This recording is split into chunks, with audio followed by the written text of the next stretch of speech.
আমার চাকরি প্রার্থী ভাই বোনেরা সবাইকে আন্তরিক অভিনন্দন এবং শুভেচ্ছা জানাচ্ছি নতুন আরও একটি ভিডিওতে। আজ আমার সঙ্গে যিনি রয়েছেন তিনি হচ্ছেন মাহমুদুল হাসান। তিনি ৪৩তম বিসিএসের শিক্ষা ক্যাডারের একজন কর্মকর্তা।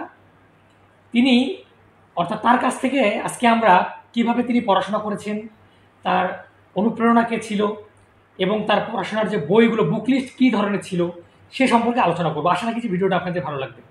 কেমন আছেন আপনি? জি, আলহামদুলিল্লাহ। আপনি ভালো আছেন? আল্লাহর রহমত আমিও ভালো রয়েছি। আপনি তো পড়াশোনা করেছেন এবং হচ্ছে যে চাকরি পেয়েছেন, ৪৩তম বিসিএসের শিক্ষা ক্যাডারে কর্মরত রয়েছেন। সেই সঙ্গে একই সঙ্গে আপনি আরও অনেকগুলো ভাইভাতে অ্যাটেন্ড করেছেন বিসিএসের, যতটুকু আমি জানি আর কি। জি। তো আপনার এই যে বিসিএসের পেছনে পড়াশোনার কৌশলটা কেমন ছিল? মানে অনেকেই আমার কাছে জানতে চায় যে স্যার কীভাবে পড়লে বিসিএস ক্যাডার হওয়া যায়, বিসিএস ক্যাডার হওয়া কি খুব কঠিন কিছু কি না, এই সম্পর্কে একটু জানতে চাচ্ছি। আচ্ছা, প্রশ্নটা খুবই সুন্দর। প্রথমত কথা হলো যে আমার কাছে মনে হয় পরীক্ষা মানেই এটা একটা গেম। জি। যেখানে প্রশ্ন আছে এটা একটা গেমের মতো। তো প্রথমত ধরেন যে আমি প্রথমবার বা আপনি প্রথমবার একটা পরীক্ষা দিতে যাবেন। হ্যাঁ। সেখানে যিনি প্রশ্ন করবেন উনি কী ভেবে প্রশ্নটা করছেন সেটা কিন্তু প্রথমে আপনাকে ভাবতে হবে। জি। যেমন ধরুন যে আমাকে যদি প্রথমবার একটা প্রশ্ন করতে দেয়া হয়, তাহলে আমি তো জানি না আসলে কি আসে সেখানে। তাহলে আমি নিশ্চয়ই আগে প্রশ্নগুলো কিভাবে হতো সেটা দেখার চেষ্টা করব। জি। তারপরে হয়তো সেটার সাথে আমার কিছুটা চিন্তাভাবনার একটা কোথাও ব্লেন্ডিং থাকবে।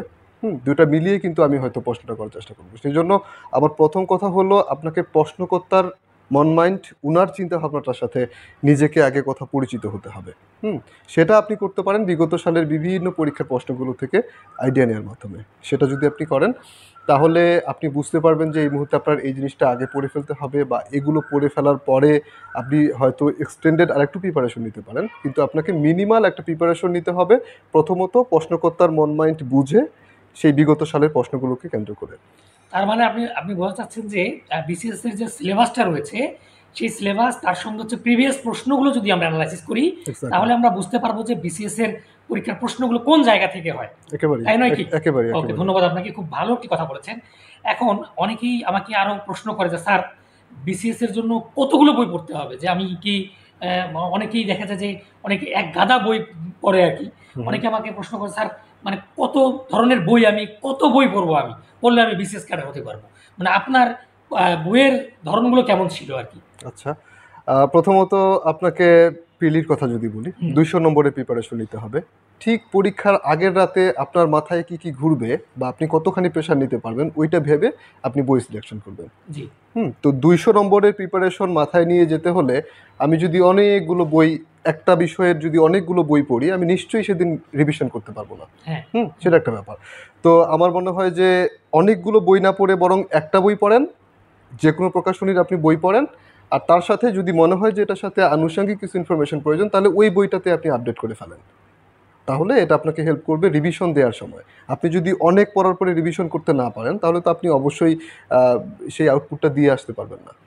তো আমার মনে হয় যে অনেকগুলো বই না পড়ে বরং একটা করে বই ফলো করেন, প্রয়োজনে সেটাকে আপডেট করেন।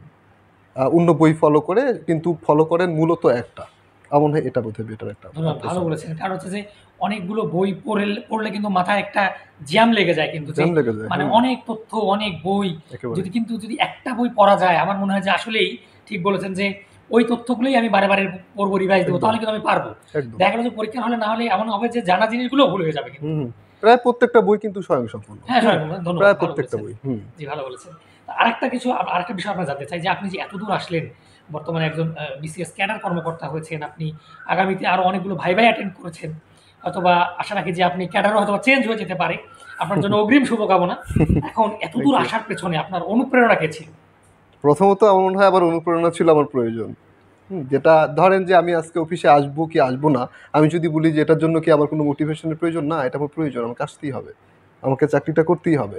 তো প্রথমত আমার প্রয়োজন। আমরা যদি শুধু আমাদের প্রয়োজনের কথাটাই ভাবি তাহলে আপনি দেখবেন যে এই মুহূর্তে আপনার ফিনান্সিয়ালি সলভেন্ট হওয়া প্রয়োজন, আপনার সোশ্যাল রিকগনিশনের প্রয়োজন, আপনি যদি বিয়ে না করে থাকেন আপনার একটা ভালো কোথাও বিয়ে করার প্রয়োজন। তো আমার মনে হয় প্রয়োজনের উপরে মোটিভেশন নাই।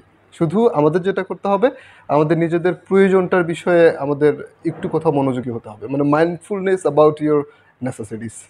খুব সুন্দর আমার কথা। মনে হয় এটা। খুব আমার হৃদয়কে টাচ করেছে। খুব ভালো কথা বলেছেন। তো আপনাকে অসংখ্য ধন্যবাদ আমাকে সময় দেবার জন্য। আর নতুন যারা চাকরি প্রার্থী রয়েছে আপনি তাদের উদ্দেশ্যে যদি কিছু বলেন আর কি, যে তারা মানে এখন কি করবে আর কি, যেহেতু সামনে আরো বিশেষ প্রিলি সামনে হবে আর কি, নতুনদের উদ্দেশ্যে যদি কিছু বলতেন আর কি আপনি। নতুনদের উদ্দেশ্যে আমার প্রথমত কথা হবে যে ভয় পাবেন না, একেবারেই ভয়ের কিছু নাই। যারা হচ্ছে তারা তো আপনার মতোই মানুষ। এবং একই সাথে আমি প্রথমেই যেটা বলেছি যে আপনারা কোশ্চেন প্যাটার্নগুলোকে বোঝার চেষ্টা করেন, প্রশ্নকর্তার মন মানসিকতা কেমন, কী ভেবে উনি প্রশ্নটা করছেন সেগুলো নিয়ে ভাবুন। আর আল্লাহর উপরে ভরসা রাখুন, পরিশ্রম করে যান, সফলতা নিশ্চয়ই আসবে। সবার জন্য শুভকামনা। ধন্যবাদ। ধন্যবাদ আপনাকে। ধন্যবাদ আপনাকে।